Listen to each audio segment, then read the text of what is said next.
We have Hispanic craft workers who are leaving to earn more money, and many of them are sending a lot of money to their home countries, or in the case of Puerto Rico, their home territory, right? They are sharing money with their large families, so they are very, very concerned about total dollars. And yet, many of them, in the companies that we work with to help them with language training and leadership, we have found the percentage of Hispanics who are using payday loans every other week to cash their checks are anywhere from 55% to 85%.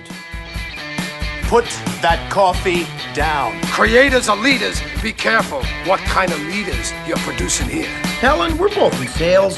Let me tell you why I suck as a salesman. They realized that to be in power, you didn't need guns or money or even numbers. You just needed the will to do what the other guy wouldn't. I'm not leaving. The show goes on.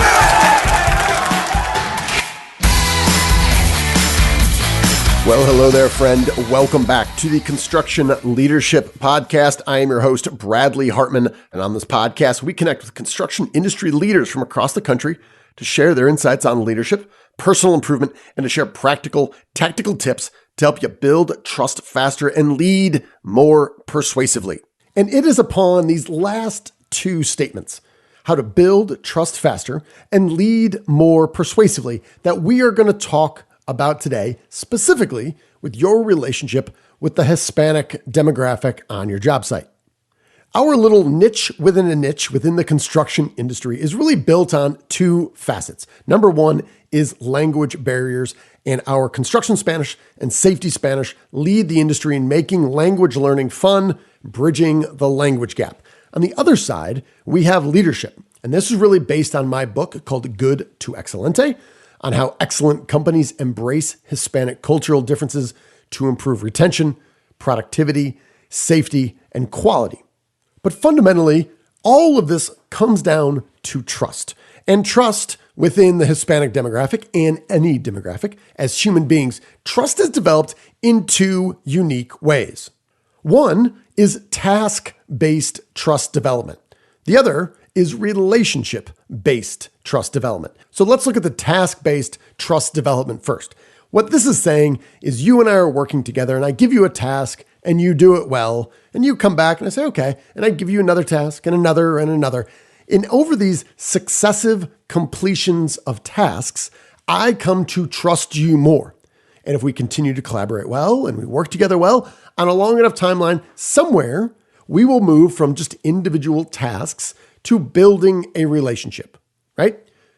If this makes sense to you, this is how most people think on job sites in the United States of America. Let's focus on the task first, and then we move to relationship.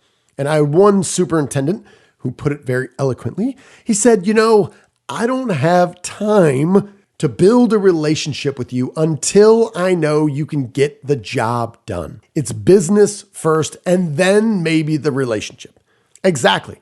That is task-based trust development in a nutshell. On the other end of the spectrum is relationship-based trust development. And here we have pretty much all the Hispanic cultures fall into this category. And this approach says, listen, life is short. Why do I want to work with someone who I don't trust and who I don't like? And they kind of call upon that old phrase, nobody cares what you know until they know how much you care.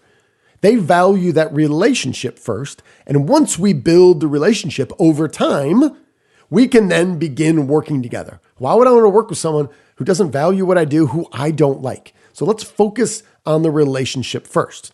Now, on the modern job site here in the United States of America, you can see these two ways that we develop trust in a very relationship business is coming under strain. Hispanics come and say, let's build the relationship first and then move into tasks, where the Americans are saying, Uncle Sam style, gringo Americans are saying, whoa. Hey, let's get the job done. Schedule is king. Time is money. Get it done, right? Let's do the task first and then get the relationship. So you can see that we are odds with each other. Here's the takeaway. Different cultures develop trust differently. And I'm going to say that again. It's important. Different cultures develop trust differently. So as leaders, as situational leaders, how thoughtful are we in our attempts to build trust and build it fast? And on our job site right now, with not enough manpower, rising wages, turnovers going through the roof, what are we doing to develop relationships, to develop trust, to keep teams together for the long term? And this is where we see trust cross over with money. El dinero, la plata. This is where it comes to cash. So we see this overlay of trust and cash. And here's a question for you.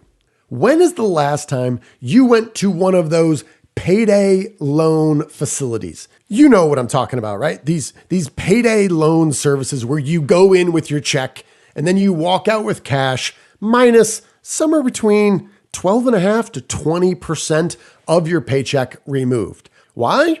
For the service of walking in with a check and walking out with cash. Not unlike a bank, but obviously, certainly not a bank. So let me ask you again, when is the last time you visited a payday loans location to cash in your check? Right. I'm pausing for effect. Odds are, if you were listening to this podcast, it has been somewhere between a really long time and never. Why is that? Well, it might be pretty obvious. Those places generally take between 12.5% to 20% out of the paycheck for the service they're providing. I.e., this is a terrible way to accumulate wealth. That's why we teach our kids about money. No, let's get a bank account, put it in there. It's safe and let it grow. Leave it alone, let it grow. That is the opposite of what happens at a payday loans. Now, here's another question. What percentage of the Hispanic craft workers or any craft workers on your job site are using payday loans every other week? And the reason I ask is, if we see rising wages and we see that retention is taking a beating and people are leaving because they can make more money elsewhere, all right, seems like we need to have a conversation about money. Many of them in the companies that we work with to help them with language training and leadership, we have found the percentage of Hispanics who are using payday loans every other week to cash their checks are anywhere from 55% to 85%. Now, there's some selection bias here, so that may or may not be accurate for the folks that are working on your job. What is absolutely certain is the fact that you should inquire about this. Why? Why would it be up to you to determine what percentage of Hispanic craft workers are going to payday loans and are losing anywhere between 12.5% to 20% of their paychecks? Well, for the same reason you care about all the turnover. If we're having a conversation about money, let's have a conversation about money. A study in 2019 came from the FDIC as they looked at American citizens and they looked at who was banked, unbanked, and underbanked. So I use a bank, that's where all my money goes, I'm banked. Underbanked means I should be putting more of my money into banks, and obviously unbanked means I don't use banks at all. So if we looked at the white demographic, we had about 11% of the US population is unbanked. So 1 out of 10 white Americans is just not using banks at all. We're using the mattress. That is how we store wealth. Another 23% was underbanked. So we should be investing more or saving more in the bank, but we do have an account. So that collectively is 34% between unbanked or underbanked. Now let's look at the Hispanic demographic in the United States. So if you consider these two bar graphs rising out of the bottom of a slide, for example, you will see that for the Hispanic demographic, we have two bars that go up and they're both 30%. So 30% of the Hispanic demographic here in the United States is both unbanked and underbanked. So combined, that's 60%. 6 out of 10 Hispanics in this country are either unbanked or underbanked, far surpassing the cumulative 34% that came from the white demographic. And if we just look at the unbanked, people who are just using their mattress to save money, again, it's 11% for white and it's 30% for Hispanic. So what does this mean? Well, this means that we have an issue with trust. And when there is no trust in the US banking system among the Hispanic demographic, they are choosing to go to payday loans, which means they have less money, which then cause them to leave good paying jobs for even better paying jobs, even if it's only a quarter an hour, to maximize their wealth accumulation. There's another path. And this is something we are working with 3 different companies right now to educate folks on how they can be more thoughtful with their money. But the issue isn't just here. It's in Mexico as well. So if you look at the country of Mexico, only 37%, 1 out of 3 people in Mexico use a bank. 86%, the overwhelming population, 86% use cash. Now you might say, well, maybe it's because there's a lack of sophistication with smartphones. Like we do a lot of banking with smartphones. Actually, not true. Per capita, Mexico has more smartphones than the United States. So it's not a technology issue. So what is it? Fundamentally, it's about trust. Do individuals trust the institutions that hold and allow your money to accumulate?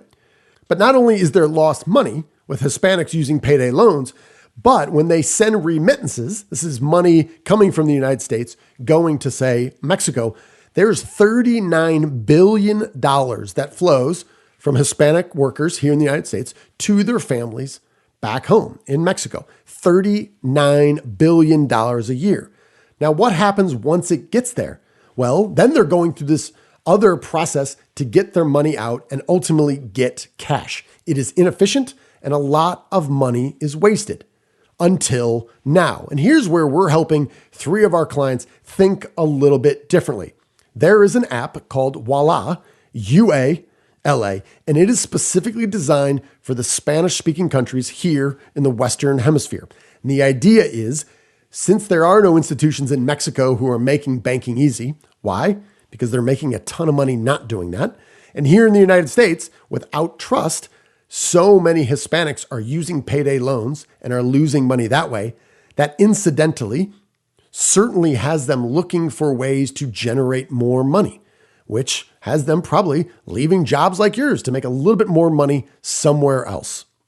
Here, in his own words, is the founder of Ualá explaining the value they provide. Uala is a startup that we began working on in 2015. We started coding in 16 and we launched to the public in 17, based in Buenos Aires, Argentina, where I'm originally from. That's where I grew up, but as you said, from Italian parents. And Uala is basically a financial solution for everyone in Latin America.